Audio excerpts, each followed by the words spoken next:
Hello and welcome to Versus Live. I'm Ross Merriam. I'm Corey Baumeister. And we got Rob in the booth. Say hi, Rob. Hi, Rob.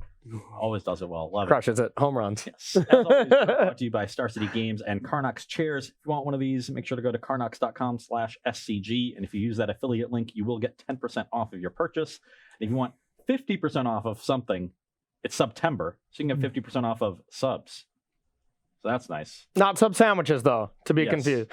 If you go into Subway and ask for 50% off your sandwiches because of September on Twitch, they might look at you a little weird, but... Yeah, so don't do that. But you will get tier 1 subs for half off all through the month of September. So show your content creators some support. We would love it if you show that support to us.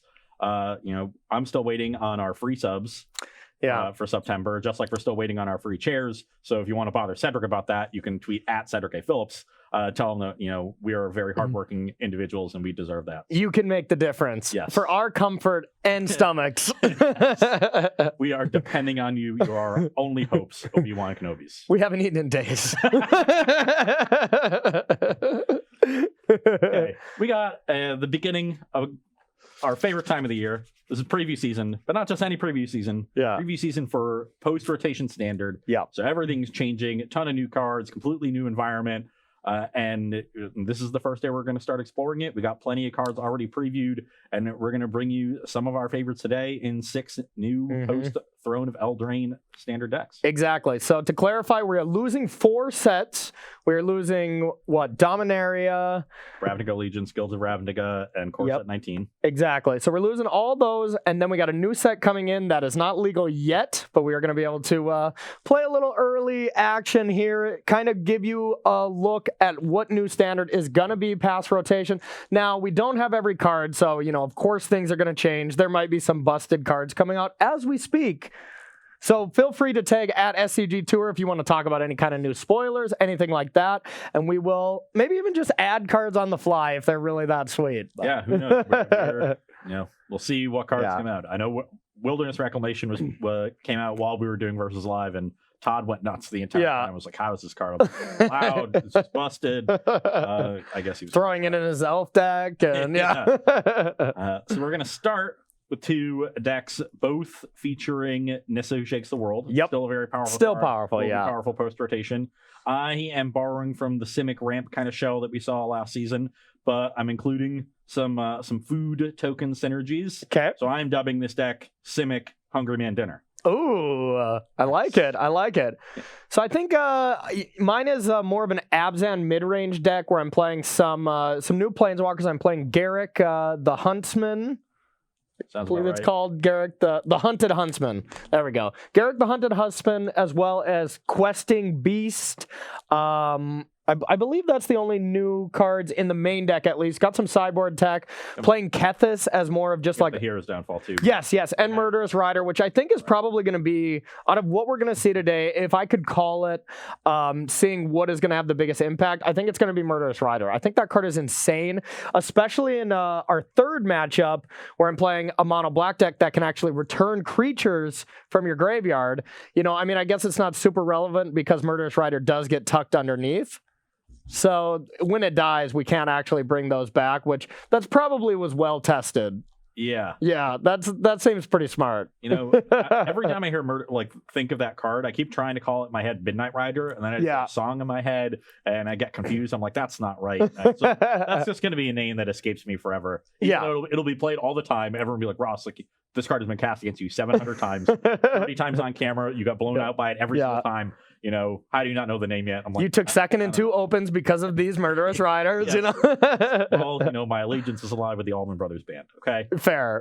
Great band. Yeah. And a great card. So I'm going to be playing with Gilded Goose. We got Wicked Wolf and Oko, one of the new Planeswalkers. A lot of ways to generate food tokens and create some value out of them. We're still doing our ramp with Risen Reef, some Elementals, Cavalier, Hydroid Krasis, and Nissa.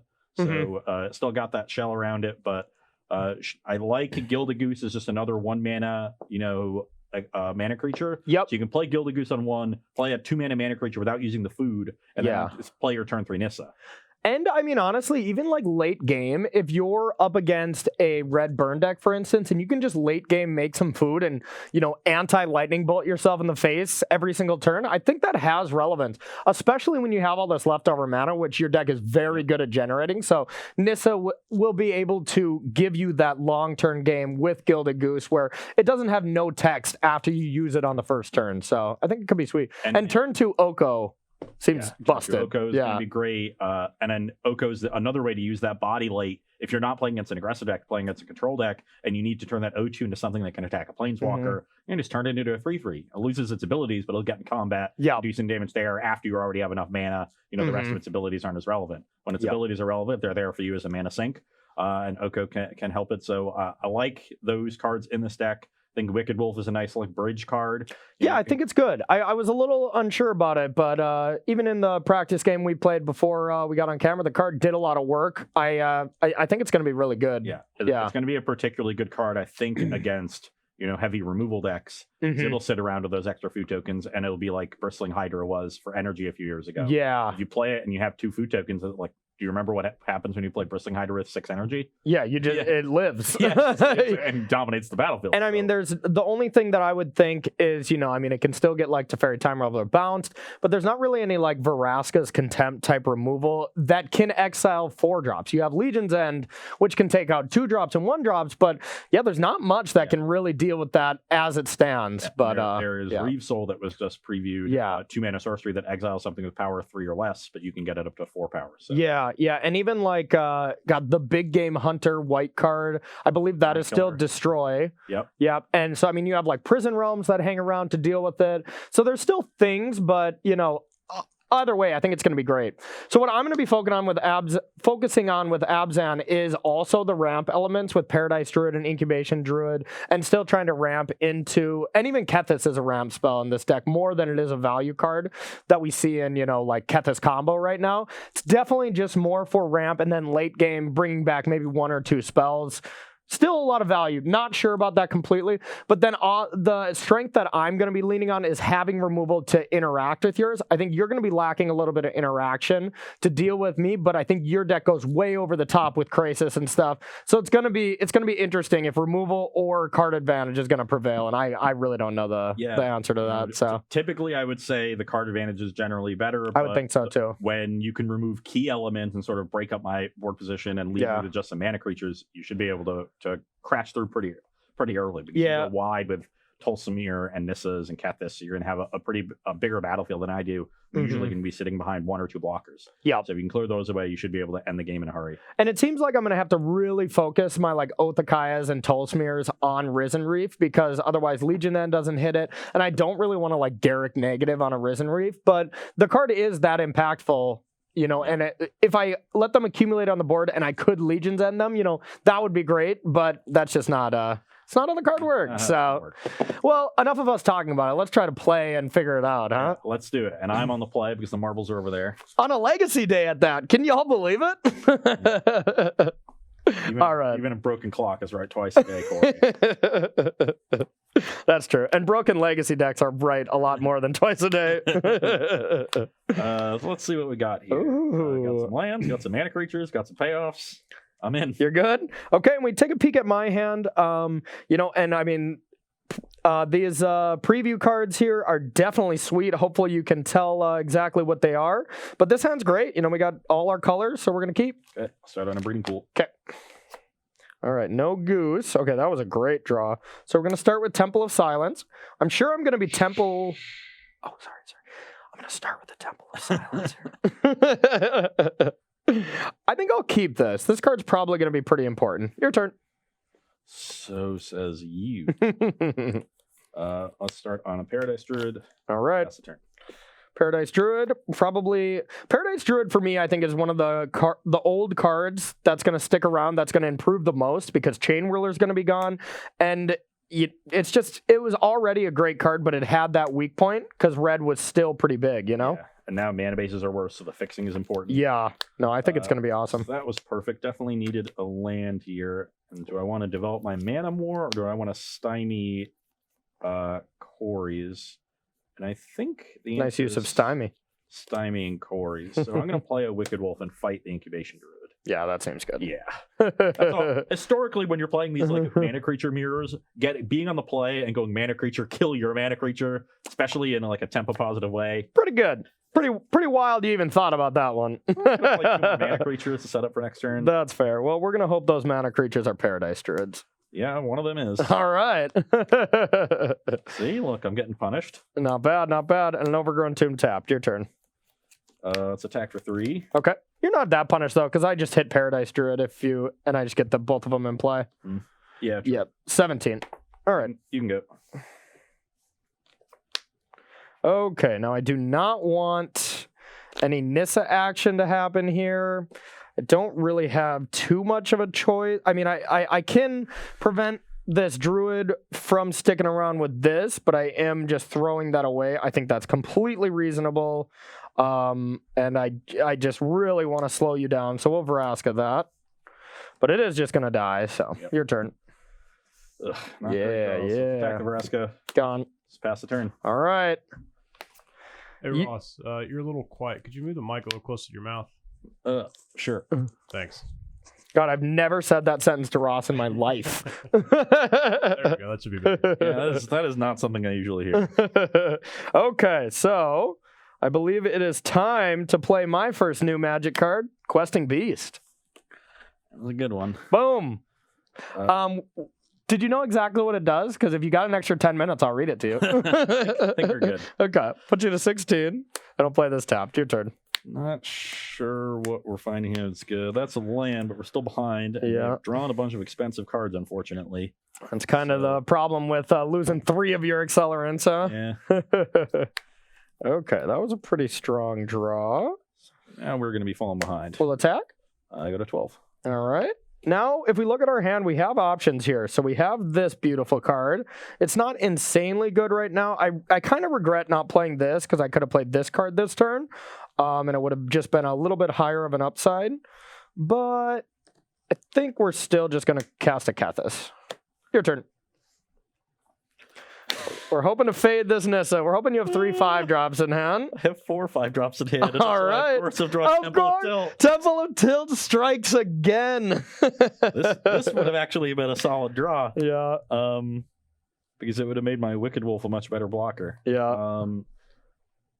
I still think it's going to be good next turn because it's something I can do after Nissa, I guess, or potentially Cavalier hit a land into this. So this was built made of straw, but this is made of brick here. The Wicked Wolf is not blowing down the Questing Beast. You're up. Let's get an F for that joke out in their chat. All right. Didn't even make it to the scale. Dang it. Okay, well, we have a sweet play here. We don't really care about this Wicked Wolf, so maybe we're not even supposed to care right now. Yeah, okay. We'll attack. Yeah, I'll take 7 and go to 5. All right, Garrick. For 5 mana, costs 1 less, thanks to the ability on Kethis here. And I don't really want to just destroy this quite yet. I think we're just going to make some wolves if we got them. Wolf Secrets right here. 2/2 wolves, okay. You get 2 of them? Yep. They're just green, right? Oh, no, they're black and green. Green, black, and then whenever the creature dies, put a loyalty counter on Garrick. Yep. Your turn. Okay, well, we're pretty dead here. We got a... First step is Cavaliering. Step 2, die. Okay, well, we hit the forest, so we put that onto the battlefield. Rest go to my graveyard. And then I play Gilded Goose and get a food token. The goose is loose. Food tokens. We're going to be using these commander versus placards to represent food. Okay. So that'll give us a way to make the Wicked Wolf a reliable blocker and an extra chump blocker. I'll pass the turn.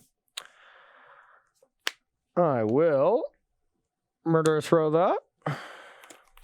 I will go to 15. And I will negative on that. Make it indestructible, and then I'm dead. Yeah, I needed to have 2 blockers there. So, yep. And you can't actually even block this. Yeah. Yep.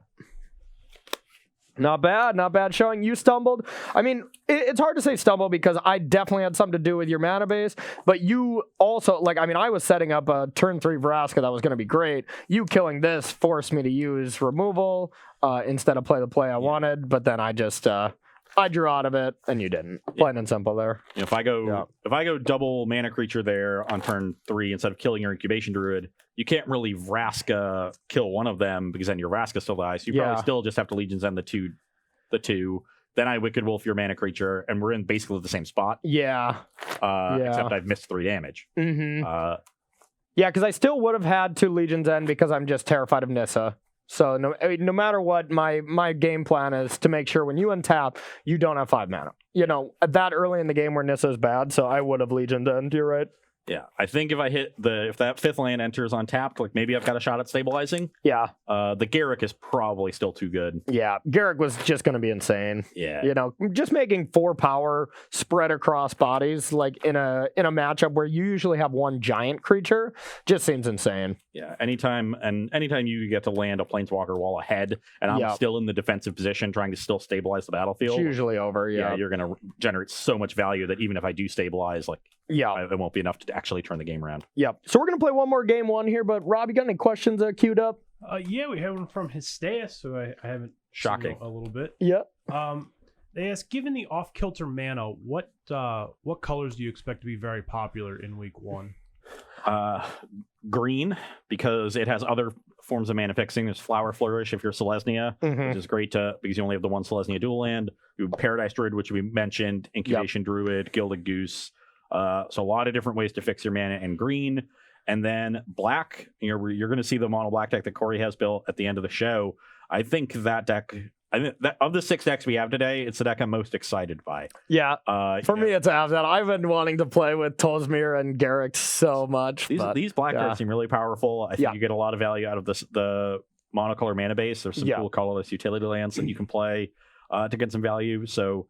And for what it's worth, it's just what's spoiled so far. Like, if you look at, like, Mythic Spoiler right now, it the amount of white cards that are just actually spoiled is, like, barely any. You know, it's definitely the least amount of cards that have been revealed, and black has the most by far. So, I mean, we're going to find goodies all across the board, but right now, I agree with you. Black seems like the best. Yeah.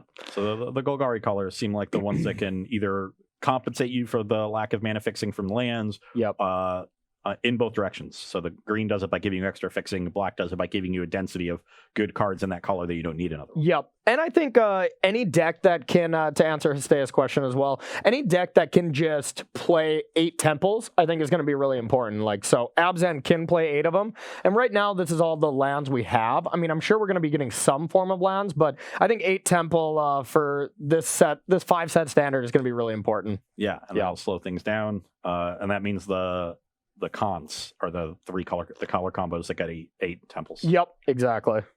All right, how's your hand? It is a little awkward, and then I'm starting on 2 temples, but I have a 1-drop, so I think it'll be fine. Mine's pretty awkward as well, but I think it's too good to throw away. So I think we want to leave that one on top and pass. Ross Brennan wants to know how many district guides he should play in Philly. District Guide could be good, though, I know. for real. Brandon and I are both big fans of District Guide. Yeah. Don't. Temple of Silence. Ooh, do I want that? I think I maybe do want that. Let's take a look here, because this is a close one. Our hand doesn't really love this kind of effect, and we do kind of need a couple more of these, so we are actually going to bottom this one. This one's close, but... Okay. I will play another temple. Okay. And I think we can bottom that.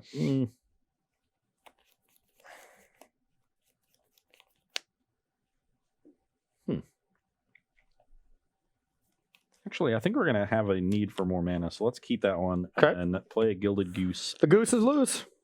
You're up. All right. We're going to untap here now. We don't have a mana creature, unfortunately, so that's a pretty big deal. Gilded Goose is, and this is our food token for anybody wondering at home that since they aren't made yet, of course, we had to improvise. I tried to find a replacement, but I wasn't sure what token we had would make good foods. My suggestion was bringing in cheeseburgers, but apparently you can't have food in the studio. Who would have guessed? Could get like jelly beans. Yeah. I'm just going to go overgrown tomb and pass. Okay, well, I like that. Yeah. I really didn't want to see a Legion's Ends, and as I have another goose. Yep. So I'm going to play an Oko. Okay. I'm going to make a another food token. I'm going to throw that one away for a green. Play another goose. Okay. I'll get a second food token. Sure. Pass the turn. All right. Then we got our mana established here while Corey is still, just playing land. So here's the Nice. situation. I had Legion's End for last turn, but I didn't care enough about Gilded Goose. But I do care enough about 2 Gilded Gooses just because it allows you to Nissa next turn. So I do have to do this, and I do regret not doing it last turn, but... Well, that is going to stymie me, since Yep. I have 2 5-drops in my hand again. Okay, and then we'll just play a Temple Garden and pass it to you. So nothing I can do but make another food token. Yep. And pass the turn. All right. So now we don't have a great play. We're really hoping there's not a land. This exchanges control of artifact or creature, right? Yes. Okay. For a creature you control with power 3 or less. Okay. I think we're just going to kill it with Vraska.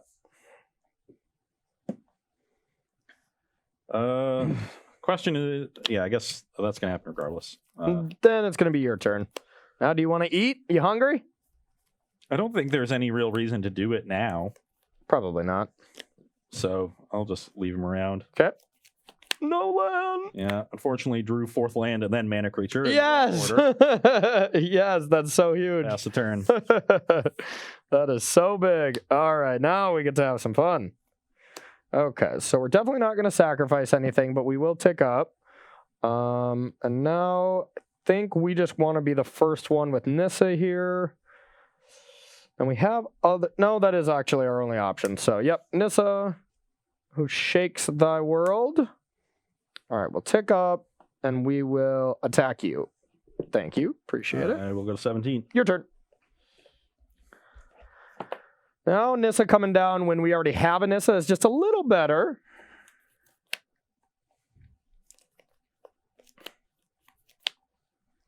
So I can play my Nissa and use it to attack the Vraska. If Corey wants to trade, then my Nissa will die, or my Nissa won't die. Because I can't pressure it. Exactly. Yep. And if he doesn't want, then he can just let his Vraska die, and then my Nissa will die. Yep. Which is, I think, what he'll opt to do. Yeah, this is a very smart thing to think about from Ross, or just any time you have a Nissa mirror. It's like, do you want to attack or not? If you losing your token but them losing their token means that your Nissa is for sure going to live, get in there. If the situation is different, you really got to kind of think those out. Yeah, so I think I have to do that. And just in case you don't want to, if you do want to block, and my Nissa might live, I'll leave my forest in play. So let's animate a temple. Okay. Attack Vraska. Yeah, didn't think so. Yep. Ross, previously when you, before you lost the Oko, why did you not make one of your food tokens a 3/3? Making another one. Yeah, I guess I could have done that. That was probably better. Yeah, that was probably better. New cards, y'all. We learning. All right. Now let's see if I can kind of do this all. So I would need this here. Nope, cannot do that. Okay, so just gotta go 4, 5, 6. Garrick. And I will kill this. Draw a card. And I'm dead. All right, now we will untap this. I will kill Nissa. Then second main, I will 3, 4. I haven't played a land yet. So white. Yeah, we'll go white, black, green.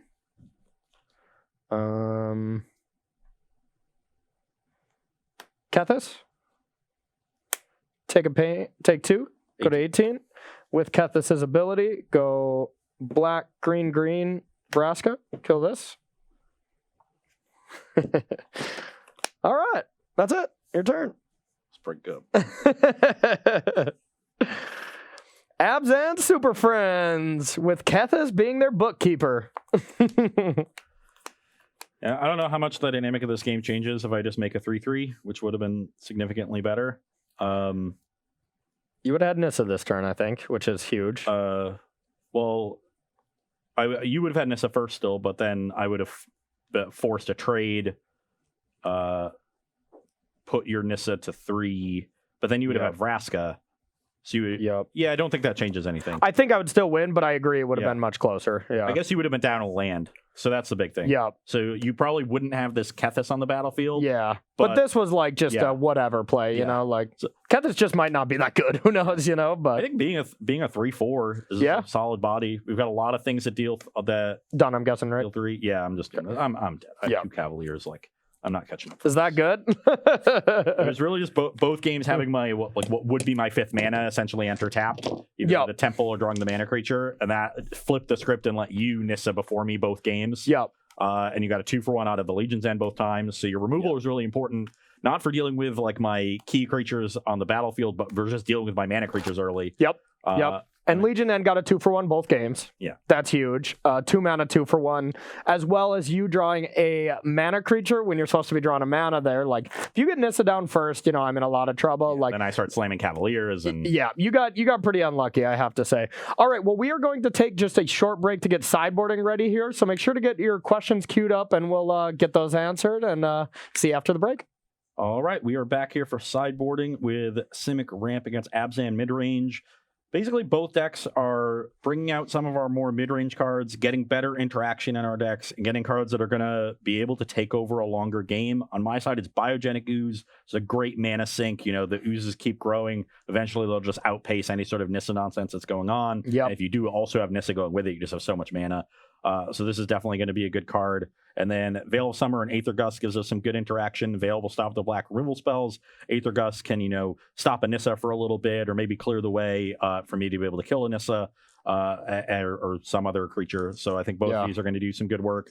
I'm cutting Cavalier because it's the card that competes with Biogenic Ooze on the curve.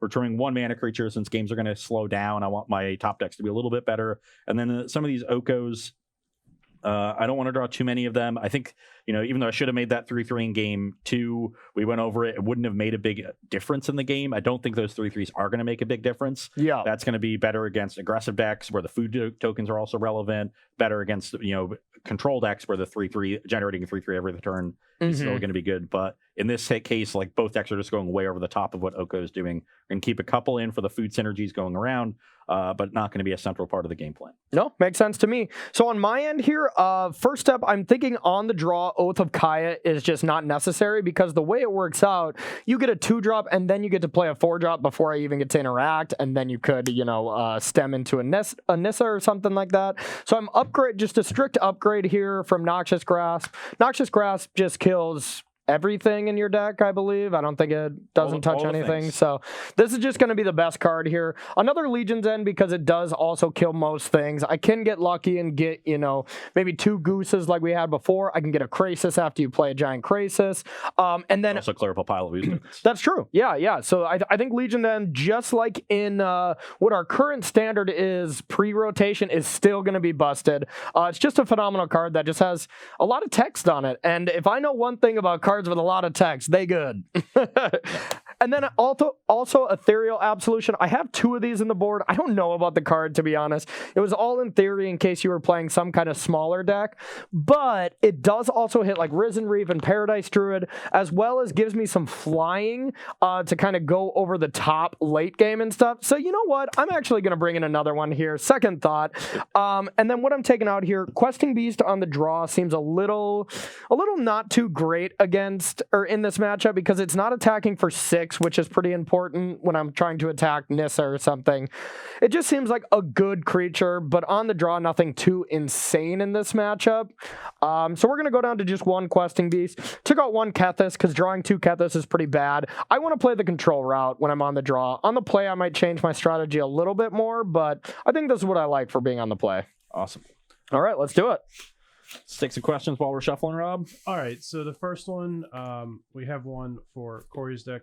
Komodo Drake wanted to know what you think of. There was a new spell preview last night on Shota Yasuoka's Twitter. Ooh. Unfortunately, I don't have the name exactly because it was previewed in Japanese. Okay. But it is a sorcery for a single black mana. Target opponent reveals his or her hand. You may choose a non-land card from the opponent's hand. If you do, opponent exiles that card. If a non-black card was exiled this way, exile a card from your hand. Okay. Well, it seems like a phenomenal card in the mono black mirror if we were going to play that. No, it seems really good. It's going to be one of those cards that's really dependent on where the metagame goes. It's always going to be a sideboard card because having to discard a card of your own as well as just kind of a free Thoughtseize just is too much of a cost.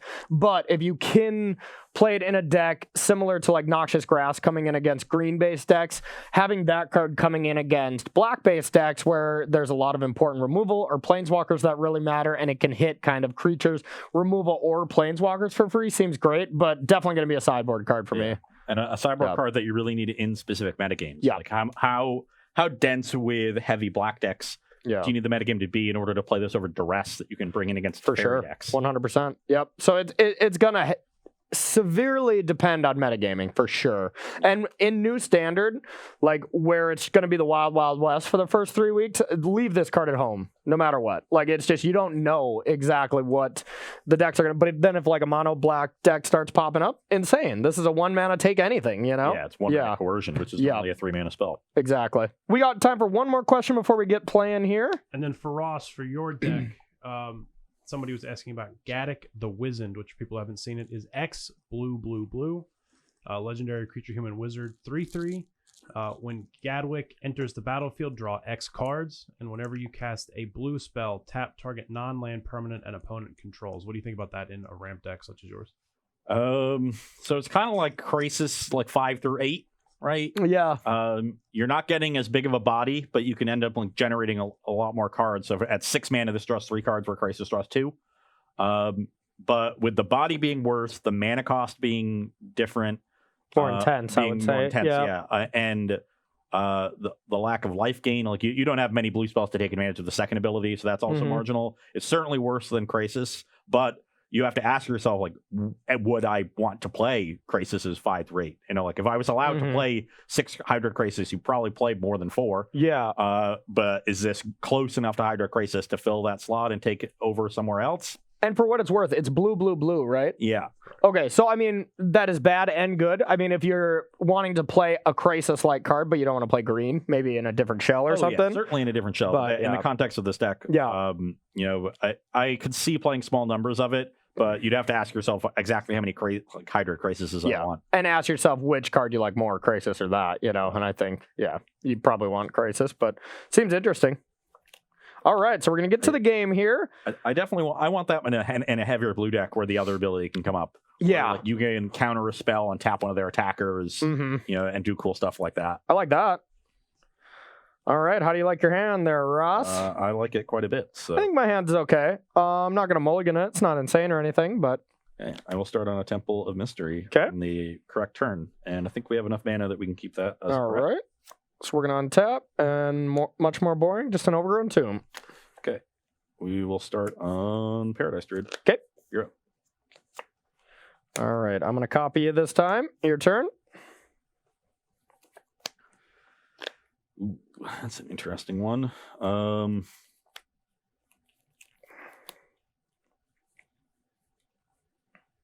if we look at our hand, it's pretty good. It has some problems here, but... yeah, I can't complain with how it's developing. 18 and play Arisen Reef. Okay. Get this island onto the battlefield. Okay. And then play Leafkin Druid and trigger... Oh, no, the center's tapped. Yep. Keep thinking these enter untapped because that's what Cavalier does. Yeah, Risen Reef would be far too good. Yep. So I'm at 18. Okay, you're at 18. Now, here's a position where I'm in a lot of trouble because Risen Reef just demands an answer. Otherwise, the card advantage is going to bury me alive. But then if I spend too much resources dealing with that and Nissa sticks, I'm in a lot more trouble. But right now, I don't think I have the luxury. We're going to Murderous Rider that. I will Veil of Summer. Ooh, yep, that's brutal. Okay. Your turn. Autumn is such a disgusting card. So it's a little bit more mana efficient for me to cast this one now and these next, and that might set up. I wonder, do adventures have to resolve for them to go on an adventure? Yeah, that's not exiled. So this would just go to the graveyard, huh? Yeah, so that's my understanding. Yeah, we could be wrong on that out there. We're not sure on that ruling, but that makes sense to me. It's reminder text on like the spell resolving, the spell part. I think so. Yeah. We obviously don't have the... I know if the card gets exiled from another means, you're not allowed to cast the creature half from exile. It's only if it goes on an adventure. It gets like a specific adventure counter or something. Correct. Makes sense. I didn't want to cast the 2/3 anyways. Risen Reef is important. I'm wondering if I am willing to trade it for this Paradise Druid, which I kind of am because of the threat of Nissa next turn. Then again, if I'm really worried about Nissa, I could just play this and set up to try to kill it. Well, you don't have Nissa, so that's good. I do not have Nissa. You would have already slammed that on the table. The first time I finally had 5 mana before you. Yeah, of course. So I think, even though this is more mana efficient, because this is better against Nissa, I'm going to go with Biogenic Ooze. Okay. So we will make an Ooze token. Okay. Isn't Todd Anderson a new Ooze? He is a new Ooze, yeah. A really cool one. We do not have any thoughts. Dang, that's too bad. And I'm sorry, Todd. I apologize. Yeah. We'll make sure to remedy that. This is the only time we're playing Oozes, though. Sorry, Todd. Yeah. So beginning of the end step, these counters. Should I attack my Paradise Druid into yours? Definitely could. That seems reasonable. Yeah. I'll trade these off. 18. Okay. You can go. All right. And if you want to use a removal spell on Paradise Druid, I'm pretty happy. Yeah, I don't blame you. Well, I mean, here's another situation where, I mean, you definitely told me you don't have another Veil, so that's good.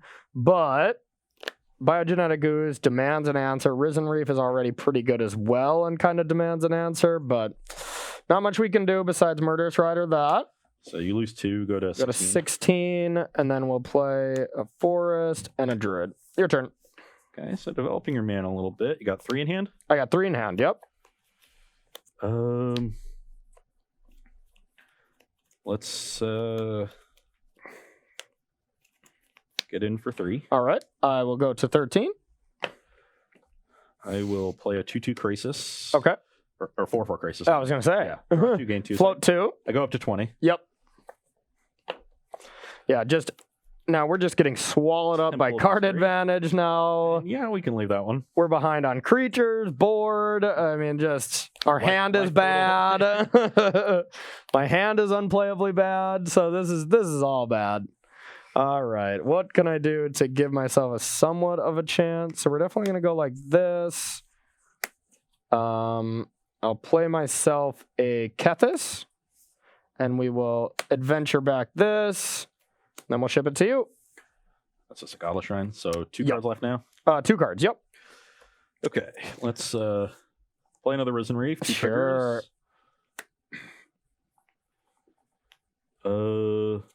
Play this land. So the first 2 games we noticed, chat, that the games were, we noticed the games were dictated by my removal taking over. And when we mentioned before that there was a chance that the card advantage from Ross's side was going to take over, that's what's happening. Free triggers. Sure. We'll let you have your fun. Okay. Okay. Let's attack for 4. I'm down to 9. 9 and pass the turn. Okay. It's going to be easy. Yeah. Ethereal Absolution. I don't have it. I have 3 lands. I'm not even sure that would win you the game. I'm not sure either, but it would be good. Look at the food I would have, you know? Yeah. So these 4 would die. You'd be able to attack for 10, maybe 11. Yeah. And this would be a 2/2. So this blocks here. Yeah, and this is a 3/4 lifelink now, Yeah. so Ethereal Absolution kind of seems busted against you. It would be pretty good there. Yeah. I have another Krasis, but then Yeah. Oh, of course that'd be good. Then I'm in the Legion's End waiting room, yeah. yeah. But I'm also just making, probably 2/2 flyers a turn, and I just block. That's only a 3/3. Like Ethereal Absolution, the power of it there actually probably could have got me back into it. Yeah. But Otherwise, there was no way I was winning by 1-for-1ing your Risen Reefs, even though I tried early on and you no-sirred me. Generated more card advantage in the process. Yeah. Well, it looks like we got some time for some more games as well. Got any... Yeah, these were much faster than we kind of anticipated.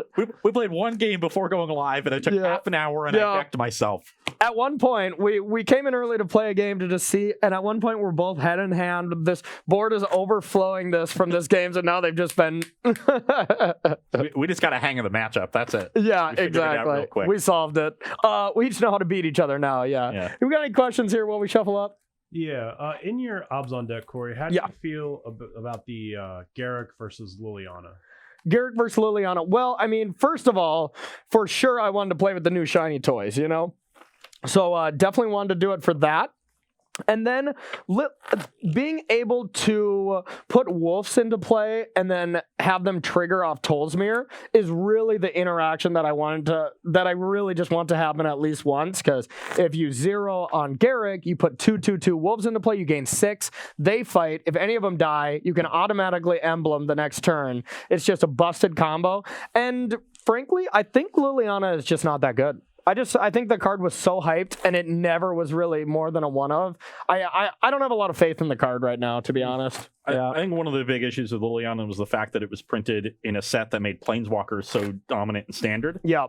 And Liliana is a good Planeswalker whenever he's playing a bunch of creatures. Yeah. Because that's how you maximize the -3. You're playing creatures of your own. Yeah. But it ended up everyone was playing a ton of Planeswalkers. Yeah. So and it's +2 ability. It just isn't that good. Yeah, you know? Making a 2/2. Yeah. Yeah, I like Garruk making 2/2/2s and stabilizing the battlefield that way a lot more quickly is nice. And you still get 2 cards worth of value out of the minus ability, but it's actually easier to realize 2 cards worth of value if they only have the one creature. Yeah. And Liliana minus just is the same thing without drawing the card. Exactly. And I mean, like, if we look at some of the board states we've had, like negative on Liliana to, like, you know, you sack a couple mana creatures, sure. But being able to -3 on Garruk to just hit a Crisis for 6 or whatever, much bigger game. So I just in general think it's a better card. Yeah. I do think Liliana is a good card, though. It just needs... It's been in a bad format for it. But Garruk seems like a very strong card. Yep, absolutely. Right before we went live today, Deafening Silence, which is 1 white for an enchantment, says each player can't cast more than 1 non-creature spell this turn. How do you all feel about that card? Do you think it's just an Eternal Plant, or do you think this might see play in Standard? It's got to be an Eternal card. Yeah, there's just too many high creature decks. Like, even as a sideboard card, it's like, who's playing multiple non-creature spells? We did have the Is It Phoenix decks in Standard, so it would have been like a pretty good card against them. Yeah, but without Chartercourse and without Tormenting Voice, I know they just there's recently a card for them that does Rummage. Yeah, but like, I don't think that's going to be enough for Arclight Phoenix to really be a major player. It would have been good against Kethis combo, you know, but that's going to leave now. But just can't channel Mox Ambers over and over. But that's not going to be around anymore. So it'll be just Eternal. Yeah. I mean, maybe we'll. Right now, I don't see decks like that popping up. Yeah, we're going to have more sets coming out in coming months. If Is It Phoenix gets returns because they print some other enabler. Or if people are doing something busted that we figure out next summer, that's a card that it could see some cyber play. The way like Authority of the Consoles saw some cyber play against 4-color Saheeli, and never saw play ever again. That's the kind of what that happens to that kind of card in Standard. Yeah, it's a very specific deck that it targets, and those usually don't pop up. We'll be back to 8-set Standard before you know it. Yeah. So in Eternal, that's definitely an interesting card for Death and Taxes style decks. Yeah. Or just against modern Storm decks, modern different combo decks. The Shoal, the Burning Shoal or whatever deck, like it's good against that. Well, Lightning Storm's an ability, right? You mean Gristlebrand, Neoform? Oh yeah, so they can't cast the Lightning Storm if they cast Neoform. And casting Nourishing Shoal is still casting it, right? Yeah. Like it's not because it's an eternal. No, it's alternate cost. It. Yeah, so it shuts down Neoform. Yeah, those things ad nauseum. Yeah, that's the hero we need. There's a lot of weird kind of decks and being 1 mana is really nice. Is most of the time we've seen that effect. It's been 3 mana. Cannon is just 2. Yep. But at 1 mana, it'll see some play. Yep. All right, great question so far, chat. We're gonna fire off game 4 here. 4. All right, I'm gonna go first. See what we can do here. See if we can get a good draw. Ooh. This hand is a little awkward, but I think I'm going to keep it for a couple reasons. Being on the play when you have this kind of thing is better than being on the draw, but having this to kind of dig for one of the specific things that we really want here, I think is good enough. So I've got a solid one. all right, Temple, Scry. Not what we want. Bottom. Okay, I will start on Forest. Gilded Goose. The goose. Give me a food token. All right, there we go. We nailed it. We nailed it. All right, so we didn't hit what we want. I'm going to go with the Temple. Now, that's not bad. All right, we'll keep that one around. Your turn.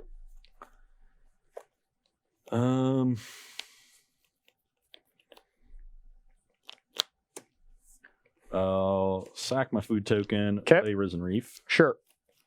Get this into my hand. 'Kay. And pass the turn. All right, we're just going to go with a Druid that I wish I could cast last turn, and then this and pass it to you. I'm also going to play a Druid I wish I could have cast last turn. That's fair. Drew land for turn, hit this off the Risen Reef. I'm like, come on. Yeah. Don't forget your trigger off that. Yeah, good call. Okay. So I will then play my land for turn. 'Kay. And you're up. All right, so now we want to, once again, do anything in our power to keep Ross off Nissa next turn. So I think that will entail us going... So that means you don't have Nissa of your own, so that's good. Exactly. We have decided that pretty well. I'm going to go Tolsmere, and we are going to... I got a wolf around here somewhere. Maybe. Our legendary wolf. Oh, no, that's the 2/2. We had one over here. There was one, yeah. Well, oh, I found it. Okay. We'll find it. We'll kill the Leafkin Druid, and I'll gain 3. Yep, you're 23. All right, your turn. That's an interesting one. So we'll play Gilded Goose. We'll get our food token back. Okay. And it's a goose party.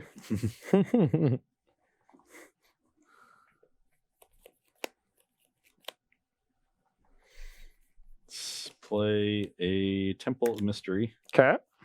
And leave that one on top. Okay. Pass it. So I'm really afraid that there's Veil. It just makes a lot of sense that you have a Veil since you've been kind of leaving up mana the whole time, representing it pretty clearly. So we're going to start by just getting in there. I will take 6, go to 14. 14. Okay, and we have a decent amount of stuff to do here if we take a peek at my hand, but I'm not going to get too crazy here. So I really don't want Ross to use his mana at my end step. So we're going to start with a Vraska. Yep. I'm going to tick up and sacrifice this, gain a life. You're 24. 20. Yep, you're right. 24. Draw a card. And now, that was a pretty sweet draw. Now we're going to go like this. Take 2. 22. Your turn. So you're holding up 2 mana? Sure am. Oh, Noxious Grasp. It could be anything. It could even be a boat. What we're doing. Well, on your end step, I'm going to make another food token. So if you want a Noxious Grasp me now, you can go for it.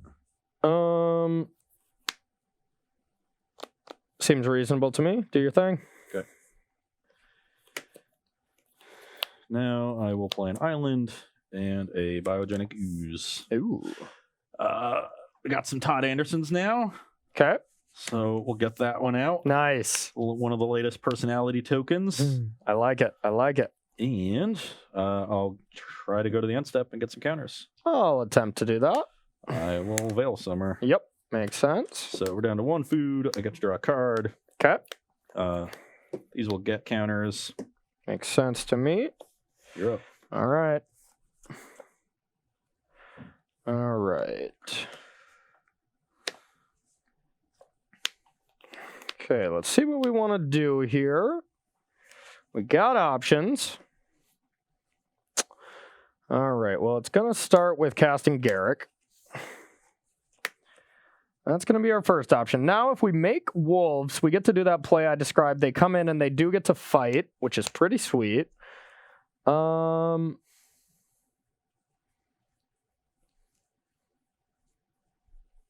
Let's see here. Yeah, I think that's what we want to do here. Okay, make 2 wolves. 2 triggers. Yep. All right, so I'm going to gain 6. Go to 28. And I'm going to have them both target biogenetic goose. So they're just 2. So they're both going to. That would have them both die. Oh, it would. Yeah. Okay. Do I want to do that? I probably still want to do that. Or I could like take down. Yeah, it's too important, I think. Or, well, let me think one more time. Sorry. Because I could go Risen Reef and a Gilded Goose and leave that around. And then I get to keep my 2/2s. That does seem pretty good. Make you stumble on mana a little bit. Nah, we're gonna just trade with the ooze. All right, now we will attempt to kill this. Yep. Oh, and 2 wolves died, so this goes to 7 loyalty. And so you effectively traded a card for what, 5 loyalty on that thing, right? And 6 life. Like you could have -3'd on the biogenic ooze. Yep. But by zeroing with the Tolsimir, you get 6 life and 5 loyalty as opposed to a card. Yeah, exactly. No, I mean, with this interaction, it's just you get it all. I will take 6 and go to 8. Okay, your turn. Do we have? Oh yeah, we don't have a Garrick emblem, huh? Not have. I think emblems at 6. Emblems at 6. It's an overrun album. Guard Constant. 2 counters. Huh? Garrick gets 2. Yeah. Create a 2/2 wolf. Whenever this creature dies, put a loyalty. I wouldn't think so. I would think 2 wolves died, so I would go. Each Garrick you control. So this is a 5. That's not a Garrick though. Oh, that's a Vraska. Yeah. Okay. That's how that works. Yeah. Oh, So no, Chad was just telling me. Yeah, so it's zeros. yeah. Stays a 5, and then gets 2 counters when each of those dies. So I would think it goes to 7. Yeah, Yeah. Okay. I think we do. Yeah. I think that one might. Maybe we're missing a point where it should double trigger, but yeah. Because it just says, I'll read it verbatim. Create 2 black and green wolf tokens that have whenever this creature dies, put a loyalty counter on each Garrick you control. So yeah. Okay, so I am going to shock for 2 life, go to 6. Okay. Giant Crisis? Or...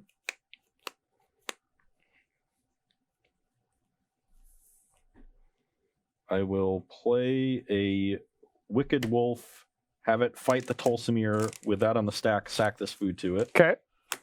It's probably much needed. Yeah. I will attack your Garrick or your Vraska for 1. Okay. And then I will pass the turn, Okay. draw your card, and on your draw step, I'm going to Aether Gust the Garrick. Okay. That's pretty good. I will take action. All right. And then I can continue? Yep. So, never really found a good place to Aether Gust with like the spell on the stack, and the Tolsimir interaction with the Garrick was quite good. It fell a little bit behind. These Gilded Gooses have not been good this game. That's something to note. All right. It's been unreliable mana creatures. Like paying 2 mana to make a food token has been tough. Yep. If it was a 1 mana, it would have been a big difference. I agree. Let's see here.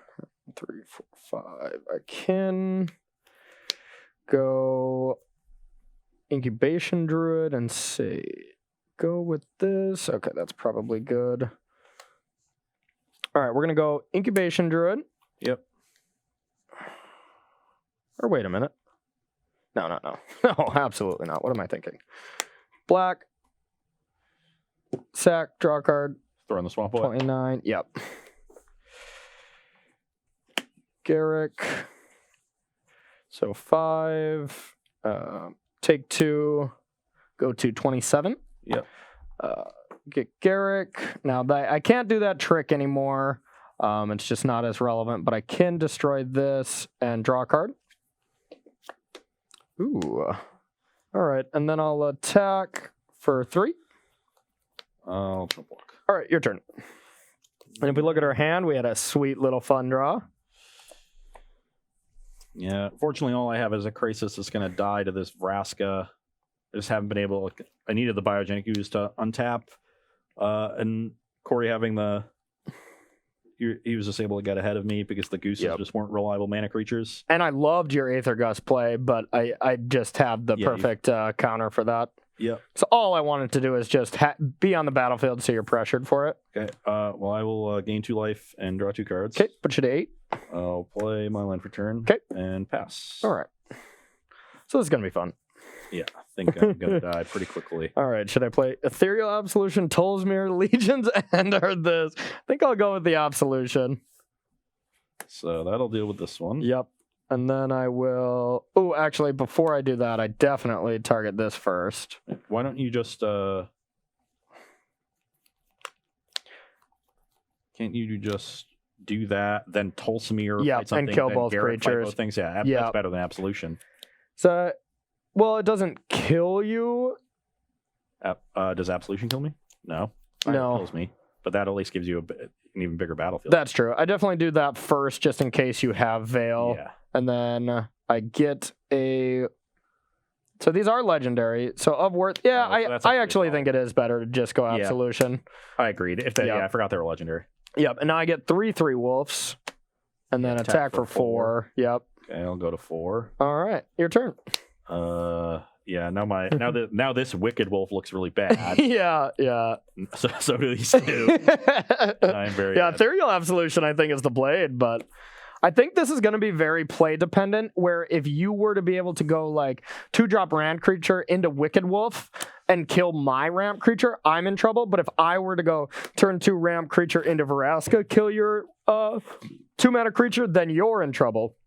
Except I just have very good removal post board, and if your Veils, you have Veil, which is one of the better cards in Standard right now, but if your Veil doesn't line up super well with my removal spells, then it's going to be a little tougher, I think. Yeah, and I have the 1-mana creature, which is normally how you steal the game when you're on the draw. Yeah. But the Goose made 1 mana and then just stopped being a card. Yeah. It was like a Lotus Petal. Yep, I think you have to keep Okib, whatever the blue-green planeswalker. Yeah, Oko just because of food. But I think cards that have to rely on other cards to be good just never are good in early Standard. Like when you have all the tools to make these cards insane, usually in later Standard, then it's good. But week 1, I would definitely be looking to start with, just play the mythics, instead of play the cards that are really cute together. If I was going to go to like an SCG for week 1 Standard. Yeah, you certainly need to support the Goose really well. And, you saw that game I cast a turn 2 Risen Reef, but then I'm out of food and the engine stops. When I go turn 2 Oko instead, that keeps the engine going. Exactly. Then I have a real Llanowar Elf, but then I haven't done a lot on turn 3 with my 3-drop. I'm really just playing a card that turns on my 1-drop. Yeah. So, I think if I were playing Llanowar Elves like we have for the last 2 years, instead of the bird, Gilded Goose, that game goes much differently. Yeah, because I'm able to just ramp more effectively. Or Noble Hierarch. Think how good that would be good. So a little bit disappointing of a showing from Gilded Goose there. Yeah, it's done some okay things for me in other spots, but as just like a replacement for Llanowar Elves, definitely leaves much to be desired because it does require you to add more food cards to your deck, which maybe you don't want, because we're already playing like Risen Reef, and then we have to play some elementals, and we still want other mana creatures, and so you don't have I'm not playing like Mass Manipulation that you've seen in a lot of these lists, which is an important card. One card I think that would be really good in your deck. Wait, is it even there anymore? Quasi Duplicate is not anymore, is it? Yeah, that's one of the Ravnicas. Yeah. Wait, no. Quasi Duplicate will be in Standard. Yeah. Because that's Ravnica Allegiance. Well, the Ravnicas are all gone. But what is Ravnica's staying. No, Ravnicas are what's staying. Yeah. Yeah. Oh, I'm so confused. No, only core 2020 in Throne of Eldraine. Yeah. We still have the Ravnicas because Niv Mizzet is still around and stuff like that. Quasi Duplicates is a jumpstart card. Yeah. So I think, and I don't know if you saw any of the blue-green Quasi Duplicate kind of Nexus decks from the last season. That deck is good. And I mean, some of that could translate over here, but I agree. The Goose didn't look super good. But yeah, anyways, that's it for round 1. Let's take one question, and then we'll go and get round 2 ready for you. And keep tagging SCG Tour to have any of your questions answered for the future here. All right. Kyle MTG wanted to know, what do you think about Hero in your Abzan deck, Corey? Which hero? Hero Precinct 1. Oh, Hero Precinct 1 in the Abzan deck. The problem is we have quite a lot of just monocolored cards. So while I think it would be good for game one where we don't have a lot of our sideboard plan is to bring in all of these monocolored cards, and most of them are base removal or duress and stuff like that. And then Hero just becomes a little worse. I know BBD just had a little part of him die when I say Hero shouldn't be in this deck, because you know his love for Hero Precinct 1, but I just don't think there's that many multicolored cards like in Esper Hero where just everything was multicolored. Yeah, so, you would have to build the deck where some of your removal is multicolored. I don't really think you have that option. Like, you still have Othakaya, that's good, but you don't have something like Tyrant Scorn. Yeah, you don't have Tyrant Scorn, and you don't have D-Spark now, right? D-Spark is still around, right? It'll still be around. Yeah, and you can cast that. You're Abzan. Yeah. So, like, if you wanted to play a D-Spark or two, you could put that in your deck, but you really want to be playing Murderous Rider. Yeah. Because that card is so good. I think Murderous Rider is very good, Once you have Murderous Rider in your deck, like, it's kind of hard to add more monocolored cards. Yeah. So you'd have to cut all the mana creatures. You know, that's the big one, actually. You don't have Thought Erasure. So, like, what's your other 2-drop? Yeah, your 2-drops are all monocolored. So if you're adding another monocolored 2-drop, like, I agree the deck kind of wants another 2-drop, but I think 8 elf-like creatures with a couple Legion's Ends is enough. So no, I wouldn't play Hero Precinct 1 in this. Yeah, it's just too tough to do it without Thought Erasure and Tyrant Scorn, I think, because that's the hard thing. Everybody's got good multicolor cards at 3, 4, 5, 6 those spots in the curve, but Esper was the one that got to play all the good 2s at that spot, and that's what really filled out the deck. Nope. Ross nailed it. All right, everyone, we're going to get our round 2 matchup ready for you. Don't go anywhere.